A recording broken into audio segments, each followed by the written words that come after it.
Good afternoon, everybody. It is Monday again.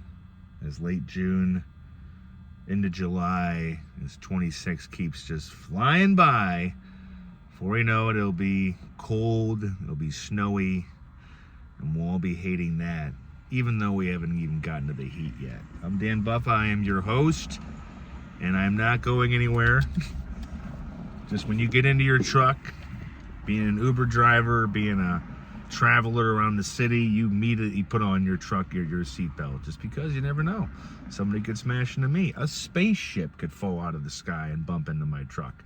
But today we're going to be discussing the topics, if you will be the new Nic Cage show on Amazon Prime called Spider-Noir, which fans of a certain animated superhero franchise should recognize, at least his voice. And, a few other things. I don't know. Where you have something on your mind and you want to talk about it, but then it just kind of goes away. We'll do a little Uber discussion. I drove Uber over the weekend and found my patience being tested by normal bad drivers and then Uber stuff.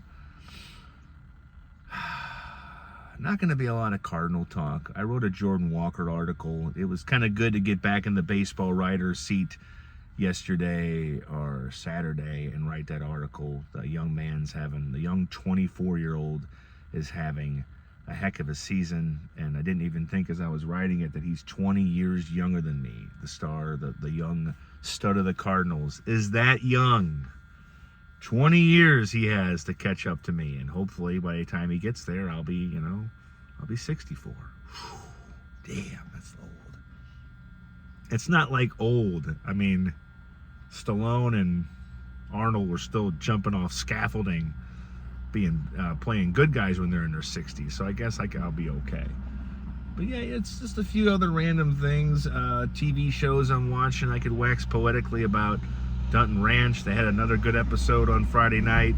That's steamrolling towards its finish. I think there's only 3 episodes left, but that's going really well. Other than that, man, the weekend kind of flew by, and here we are back on Monday. So let's getting into the main topic would be the newish. I mean, it's been out for a month or two. When I review things, it's not like they always just come right off the hop. Like, yes, I reviewed the Spielberg film, the new Hugh Jackman film before they came out officially, but sometimes I'm going to be getting the stuff late. I did not watch the new House of the Dragon because I am not caught up. I think I'm an episode or 2 into season 1. As I griped about last week to the dismay of certain listeners, I just haven't gotten there, I mean, it's not the fact that, you have crazy looking Matt Smith with the most normal name and the most creepy persona playing a character. It's not just the fact that they're going way, way back in the Game of Thrones lore. I don't know. Kind of started it, kind of stopped, haven't gotten there. Let's put it this way. When I watched the Miles Teller Godfather, Making of Godfather show for Paramount, I had started that 2 years ago. And then this year, I just happened to dip back into it and finished it in about a week. So sometimes it just takes timing and patience, the few things that don't always want to line up, especially that patience thing. But I did get into the Spider-Noir. Now, people will know this character from Into the Spider-Verse, the Miles Morales animated Spider-Man story. Nic Cage's Spider-Noir did have a supporting role. Only a voice role, obviously, but we established the character. He should be familiar. The series obviously kicks it way back into, I want to say without looking it up, the 50s, the 40s or the 50s. Actually, no, it's the Great Depression. So the series for Amazon, 8 episodes. Usually they're 8 or 10. 6 is not bad either. 12 to 14 is a little bit too much. But they kick it back to the Great Depression. He is a private investigator, and the show picks up where he is not, and the character that he plays is not Spider-Man. It's called, in this particular story, he's just the Spider. And he wears kind of a leather coat, and he wears that little ski cap with the goggles.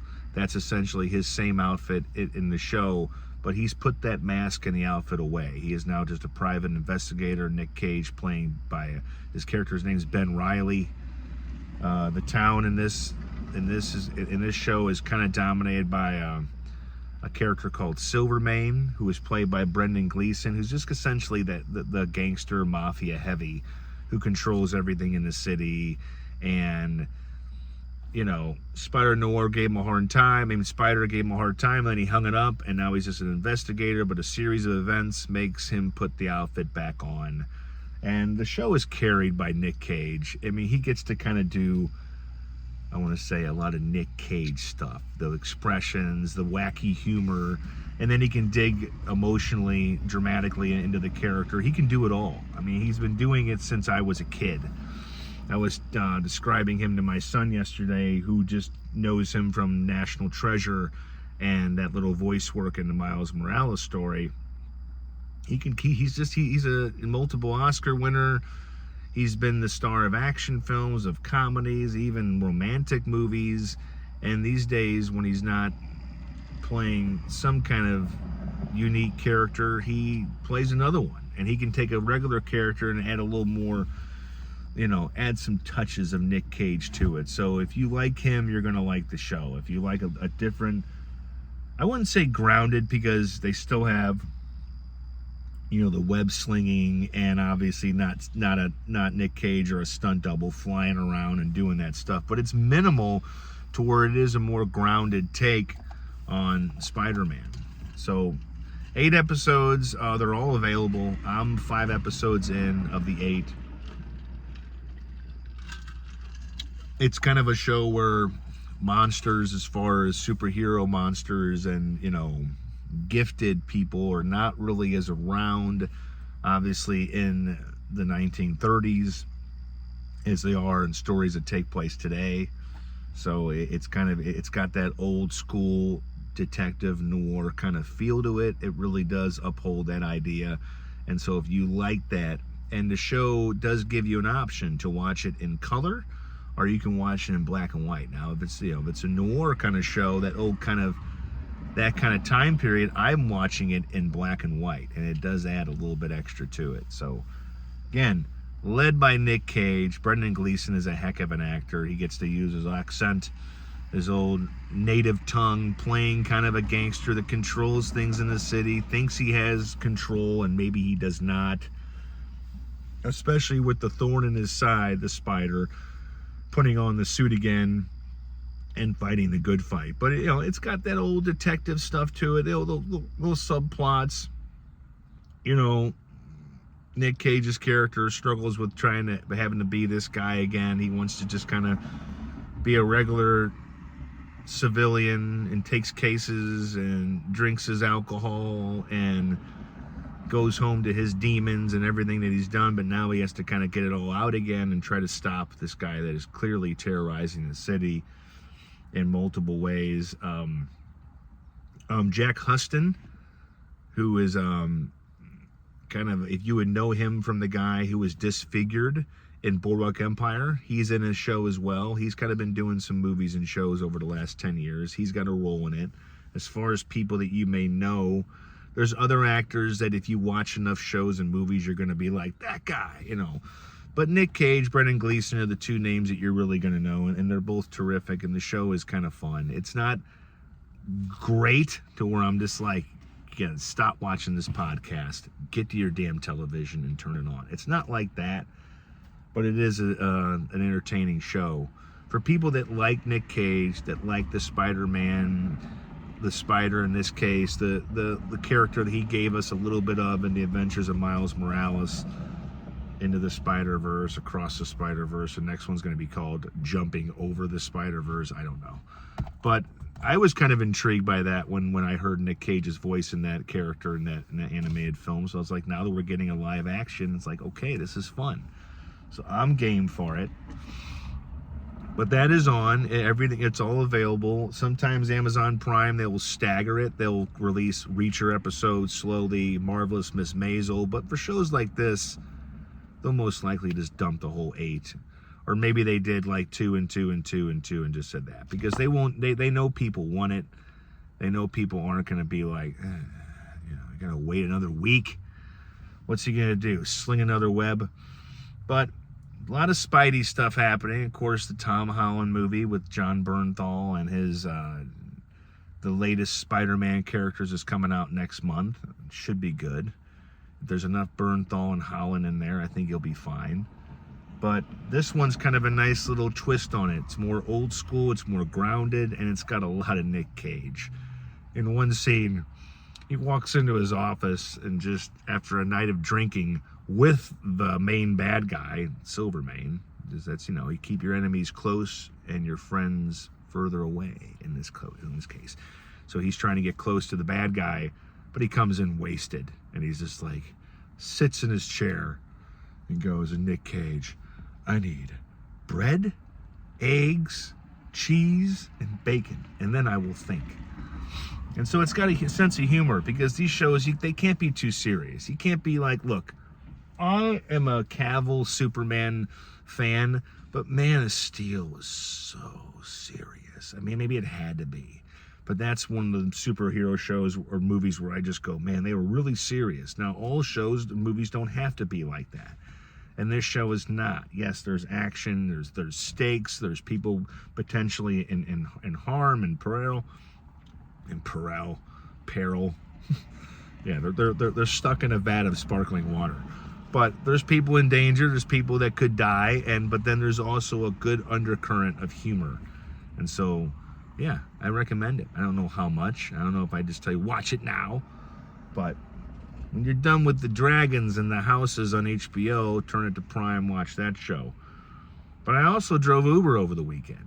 Uber, Saturday and Sunday are my big days. The days where, yes, I want to have a good time with cool people, but I also got to drive a little bit. So I drove, and there's a couple pet peeves that came out. Number one, it's Uber's navigation just kind of sucks. Your stop or your pickup will be 700 feet, and it'll be right there. Make the left turn like you're running from the police. The navigation sucks. And sometimes it takes forever to load. You get somebody in your car and they think that you have your GPS up here. Like, no, we have to look at our phones. I know this city and county pretty well, most parts of it, but I don't know all of it. I don't know where they live, so I have to wait for the directions to load up, and the phone is just loading, and they're like, what's wrong? I'm like, I'm honest with them. I go, your ride's not loading up. Maybe they don't want you to be in this car. And I still get people that get in the truck and go, oh, a truck? I was like, yes, when you get an Uber ride, it will tell you the vehicle, the license plate, the picture, the rating, my favorite color, maybe, I don't know. But it's all on there, so you can't be surprised when I pull up and I'm not driving a fucking Prius.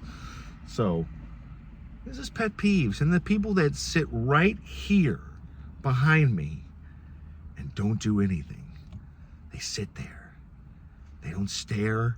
They stare like this. They're not staring at me, but I look at them in the mirror and they're just like, there's eye contact. It's like, do me a favor. Look at your phone. Do me another favor. Look at something. Don't look straight ahead. No, that's my job. You don't get to look straight ahead. Whatever's happening behind the wheel, it's in my control. Sorry. When you got the Uber, you get an Uber, folks, you're putting your life in a fucking stranger's hands. So strap in, put on your seatbelt, and scroll on your phone so I don't have to have that eye contact or talk. You got a mouth? Open it. Usually I will just kind of be quiet. I mean, I might say, how you doing? But if I kind of see an opening, something that's kind of funny to say, I will do it, because why not? It can make the Uber ride better. And when there is a conversation, I don't have the exact stats like some sports writer would have, how many times out of this, but usually when there's a good conversation, there's some laughs, there's some there's a tip that comes, other than me just being quiet, them being quiet, listening to the music, and then they get out. So yeah, and if you sit over there still, don't look right at this. Is my mirror. The rear view mirror is my mirror. If you look in it, I see your eyes, and then I get a little like, what's going on? There's another thing that happens that towards the end of a ride, these days, I will be getting the next ride. You'll get that little Uber sound. Da-ding, da-ding. It'll be popping up on your phone screen like a text. and I got people in my car, and maybe they're like, ooh, the driver's gonna be on his phone. Like, well, I have to be on my phone to look where this ride's going, because I don't want to be sent to East Bumfuckville, which is like bad neighborhoods and minimum lighting and crime and, you know, danger. That's where the St. Louis soundtrack plays like a symphony. You know, the fire trucks, the police cars, the first responders, people are dying, or people are in trouble. No, I don't want to go there. I don't really want to go there. I mean, if I have to go there and there's a really lucrative ride, sure. But towards the end, I have to look at my phone. I got to look, okay, because those show you the pickup, how long to get there, and then they'll show you how long it is to take them to that destination. So, just, you know, every job, you know, even one where I don't have a boss, which is the great thing about Uber. I don't have a boss. It's just you get on, you click a button, you go online, and then you go offline. And made some good money. Stopped by after I drove last night and saw a work buddy. You know, she kindly greeted me with a couple beers. Look, when you got a friend who you can walk into a bar and she'll slide a Stella Artois across the counter, it's like, that's a good person to have around, you know. You know, they're like, here, take a load off there, big guy. Drink that, shut up, and say something nice, and everything. Okay, I can do that. And of course, as I record my pod every day, if I do a truckcast, one of the co-owners of my company, Steve Rotzkoff, comes back. The guy does everything on like a schedule, I swear. He's got stuff in his hand now, but he shows up every time as we crank towards the middle of the end of my lunch. It's so crazy. Steve Rotzkoff always getting out of his car at lunch with a floss in his mouth. That guy is never gonna have anything in his teeth. Anything here, he's gonna eat. The guy literally has one of those green with the handle on it. None of this shit. You're like, fucking, your fingers are rubbing up against your gums. Maybe you got a bloody gum and you're like, oh gosh, I'm bleeding. No, he's got the one that's got the handle on it, you know, and he's got it in his mouth every time he gets out of the car. This guy's never gonna have any spinach. No, I'm just kidding. But yeah, just a random fact. But yeah, there's always going to be Uber gripes with any job. It's still a job. I still have to deal with the public. They have to get in the car. A woman got in my car last night. I must have looked like Freddy Krueger to her, because she's just kind of like, Dan? She's getting into her seat. I was like, no, my name is Kaiser Soze. Yes, it's Dan. No, I'm Victor Doom. My name is Jones. Indiana Jones Jr. You know, it's just like, come on, get in the car. Don't be scared. I'm not gonna bite unless I find you attractive, and even then I am not going to bite. I'm gonna think about it. There is only one woman in this world right now that I want to bite, and I don't think she's gonna be getting into my Uber. But people get into my Uber, just get in. Check the license plate. I'm not a criminal. I'm not a killer. I'm not a creep. Just get the fuck in my truck, or I might kind of get those tendencies, you know? Don't waste my time. Time to an Uber driver is money. The more you waste of it, the less we make. It makes us mean, and makes us take you somewhere else other than your destination. Maybe I take you down to the riverfront and drop your sorry ass in the fucking lake instead of going to your destination. Maybe I take you down to the arch and you get a different view of it when I shove you off the pier. Anyway, don't make Dan an upset guy. I'm a nice guy. Don't make a nice guy break bad. Because what if he never goes back? You know what I mean? So yeah, what else? I'm not talking about the Cardinals. Look, check their record. I have gotten to a point where you'll get a little Cardinals talk, but you might not. You know what? I mean, I know their record. They're 41-34. They won yesterday. They beat the Royals 12-10. There were no field goals scored. That's just a baseball score. 22 runs were scored. I know this because on my phone I get the updates every time they score, so I stay connected to the game, but I don't really want to discuss it. It's weird, I know, but I'm weird, so there it is. We're all weird in a way. But yeah, they're doing okay. The big hockey trade, Brady Tkachuk is going to go play with his brother Matthew Tkachuk in Florida. The Ottawa Senators got what seemed like 17 draft picks from the Florida Panthers. They got 3 first-rounders, a second, a third, a deed to the city, all of Florida's fresh cod. No, I'm just kidding. It was a big trade because Brady Tkachuk is a big star, and now he's going to go play with his brother, and the Florida Panthers are going to be kind of like the Miami Heat in a way of the NHL. I mean, that's a power pairing.